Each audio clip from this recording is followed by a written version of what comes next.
संसार रूपी अश्वत्थ वृक्ष का स्वरूप और भगवत प्राप्ति का उपाय। श्री भगवान उवाच। ऊर्ध्वमूलमधः शाखमश्वत्थं प्राहुरव्ययम् छन्दासि यस्य पर्णानि यस्तं वेद स वेदवित्। भावार्थ, श्री भगवान ने कहा, हे अर्जुन, इस संसार को अविनाशी वृक्ष कहा गया है, जिसकी जड़ें ऊपर की ओर है और शाखाएं नीचे की ओर, तथा इस वृक्ष के पत्ते वैदिक स्तोत्र है। जो इस अविनाशी वृक्ष को जानता है वही वेदों का जानकार है।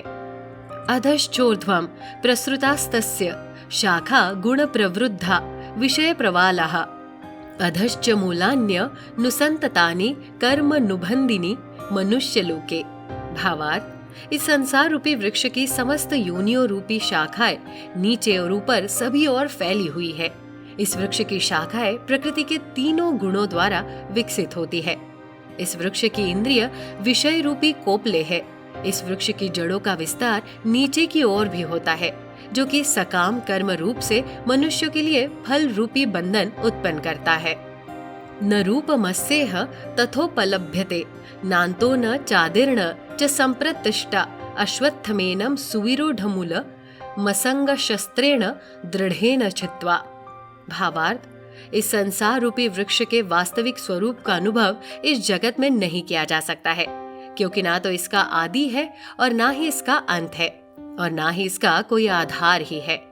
अत्यंत दृढ़ता से स्थित इस वृक्ष को केवल वैराग्य रूपी हथियार के द्वारा ही काटा जा सकता है।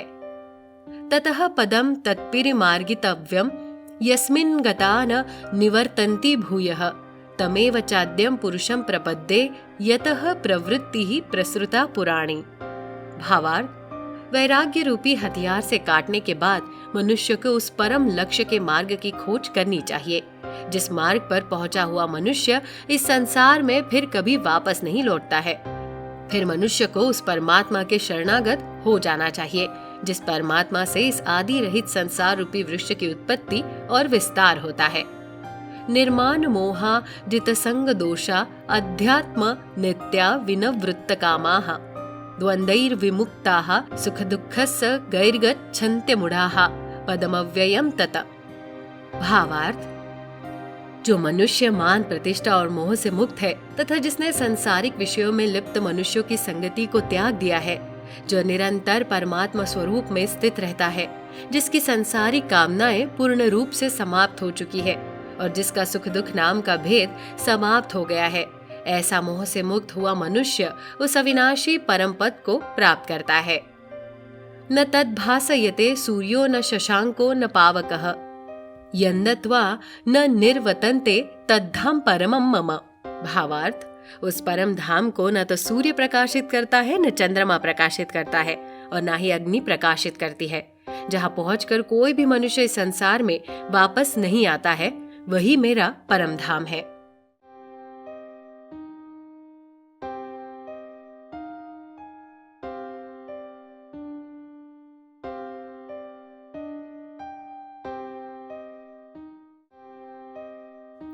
श्री भगवान उवाच।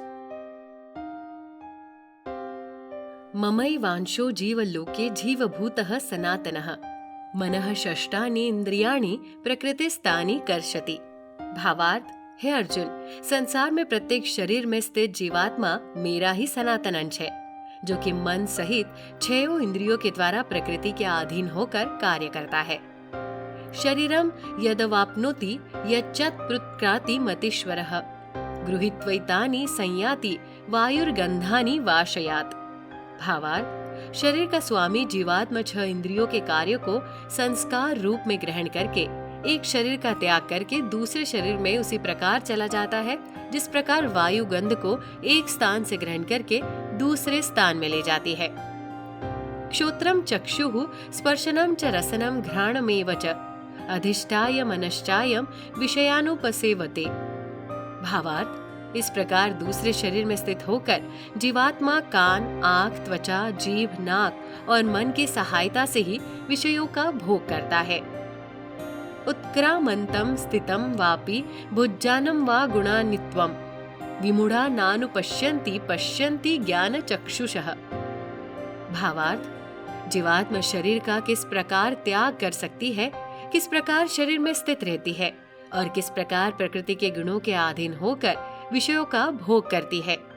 मूर्ख मनुष्य कभी भी इस प्रक्रिया को नहीं देख पाते हैं। केवल वही मनुष्य देख पाते हैं जिनकी आंखें ज्ञान के प्रकाश से प्रकाशित हो गई हो। यतन्तो योगिनश्चैनं पश्यन्त्यात्मन्यवस्थितं यन्ततोऽप्यकृतात्मानो नैनं पश्यन्त चेतसः।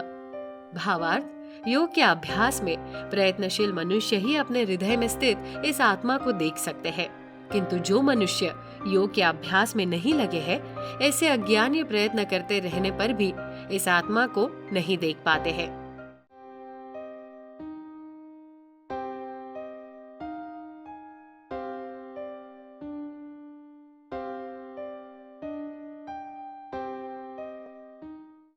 यदादित्यगतं तेजो जगद्भासयतेऽखिलं यच्चन्द्रमसि यच्चग्नो तत्तेजो विद्धि मामकम्।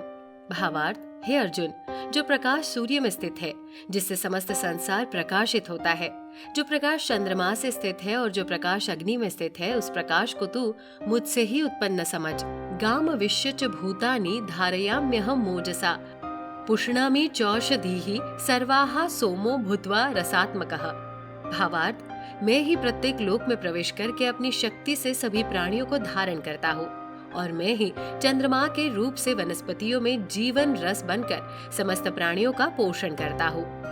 अहम वैश्वानरो भूत्वा प्राणिनां देहमाश्रितः प्राणापान समायुक्तः पचाम्यन्नं चतुर्विधम्। भावार्थ, मैं ही पाचन अग्नि के रूप में समस्त जीवों के शरीर में स्थित रहता हूँ। मैं ही प्राण वायु और अपान वायु को संतुलित रखते हुए 4 प्रकार के अन्नों को पचाता हूँ। सर्वस्य चाहं वृद्धि सन्निविष्टो मत्तः स्मृतिर्ज्ञान मपोहनं च वैदेश्च सर्वैरहमेव वैद्यो वेदांत कृद्वेदो विदेव चाहम। भावार्थ, मैं ही समस्त जीवों के हृदय में आत्मा रूप में स्थित हूँ। मेरे द्वारा ही जीव को वास्तविक स्वरूप की स्मृति, विस्मृति और ज्ञान होता है। मैं ही समस्त वेदों के द्वारा जानने योग्य हूँ। मुझसे ही समस्त वेद उत्पन्न होते हैं और मैं ही समस्त वेदों को जानने वाला हूँ।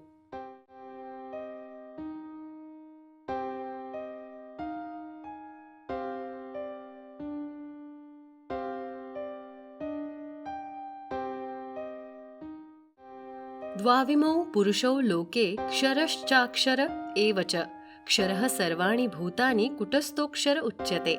भावार्थ, हे अर्जुन, संसार में 2 प्रकार के ही जीव होते हैं, एक नाशवान और दूसरे अविनाशी।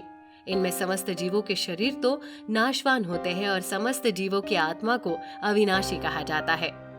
उत्तमः पुरुषस्त्वन्यः परमात्मेत्युदाहृतः यो लोकत्रयं माविश्य बिभर्त्यव्यय ईश्वरः।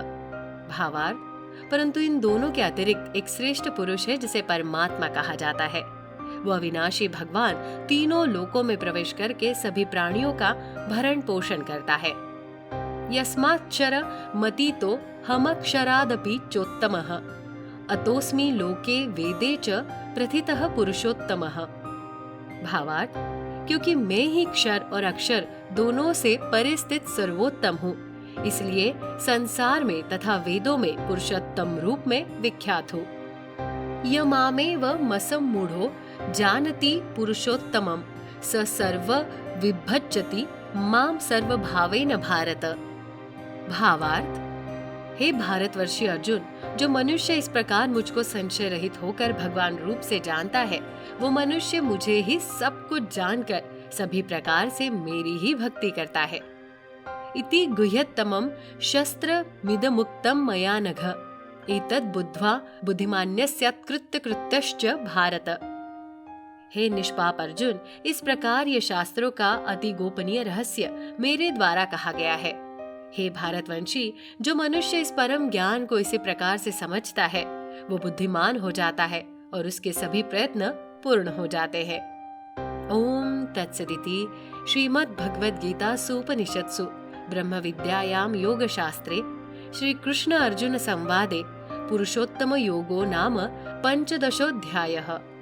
भावार्थ, इस प्रकार उपनिषद, ब्रह्म विद्या तथा योग शास्त्र रूप श्रीमद् भगवद गीता के श्री कृष्ण अर्जुन संवाद में पुरुषोत्तम योग नाम का 15वां अध्याय संपूर्ण हुआ।